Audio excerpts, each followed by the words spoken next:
চলো বন্ধুরা দেখে নেব যে তোমাদের যাদের এরকম ফিলিংস আসছে আর কবে আমাদের রিউনিয়ন হবে। আদৌ কি আমাদের রিউনিয়নটা হবে? তুমি বুঝে উঠতে পারছো না যে আদৌ কি সে আমার কাছে ফিরে আসবে, আদৌ কি আমাদের সম্পর্কটা ঠিক হবে। চলো সেটা চেক করে নেব, দেখে নেবো এই কার্ড দিয়ে যে তোমার পার্সন কি তোমার কাছে ফিরে আসবে, তোমাদের কি রিউনিয়নটা আদৌ হবে। চলো চেক করে নেবো। Thank you universe, please guide. Devil energy, দেখো তোমার পার্সন কিন্তু তোমার সাথে একটা স্ট্রং অ্যাটাচমেন্ট তার কাজ তো করছে আজকের দিনে দেখতে পাচ্ছি। তুমি যেমন তাকে ভুলতে পারছো না, সেও কিন্তু তোমাকে ভুলতে পারছে না।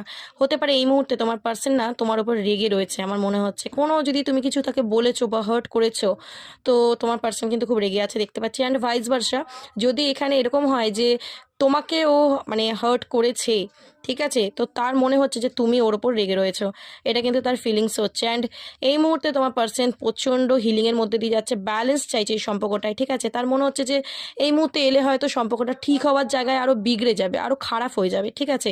সেই কারণে কিন্তু তোমার পার্সন দেখতে পাচ্ছি যে ওয়েট করছে। অ্যান্ড এখানে দেখতে পাচ্ছি 5 অফ কাপস, সে কিন্তু তোমাকে ছেড়ে একদম ভালো নেই, ডিসঅ্যাপয়েন্টমেন্টের একটা এনার্জি আমি পাচ্ছি। অ্যান্ড আজকের দিনে সে কিন্তু পুরোপুরি সাইলেন্টলি ওয়েট করছে, হিল করছে। তার মনে হচ্ছে সে যদি তোমার কাছে ফিরে আসে তাহলে একটা ঝগড়া ঝামেলা হতে পারে, বাট ডেফিনেটলি নাইট অফ সোর্স ও কিন্তু তোমার কাছে আসবে। ও কিন্তু অ্যাকশনের মুডে আসতে চলেছে, ওকে। ডেফিনেটলি তোমাদের কিন্তু তোমার পার্টনার তোমার কাছে আসবে অ্যান্ড তোমাদের ইউনিয়ন হবে, কারণ ওর উইশ হচ্ছে তুমি। ও কিন্তু তোমাকে ওর উইশ মনে করে, তুমি না থাকলে ওর কিন্তু একদম ভালো লাগছে না। তুমি ছাড়াও দেখতে পাচ্ছ ওর এনার্জিটা এসছে 5 অফ কাপস, তো ডেফিনেটলি ও তোমার কাছে কিন্তু আসবে, কারণ ওর হচ্ছে উইশ তুমি। ওকে, সো দারুণ এনার্জি এসছে, এনার্জিটাকে অবশ্যই ক্লেম করে নাও অ্যান্ড ইউনিভার্সকে গ্র্যাটিটিউড পে করো।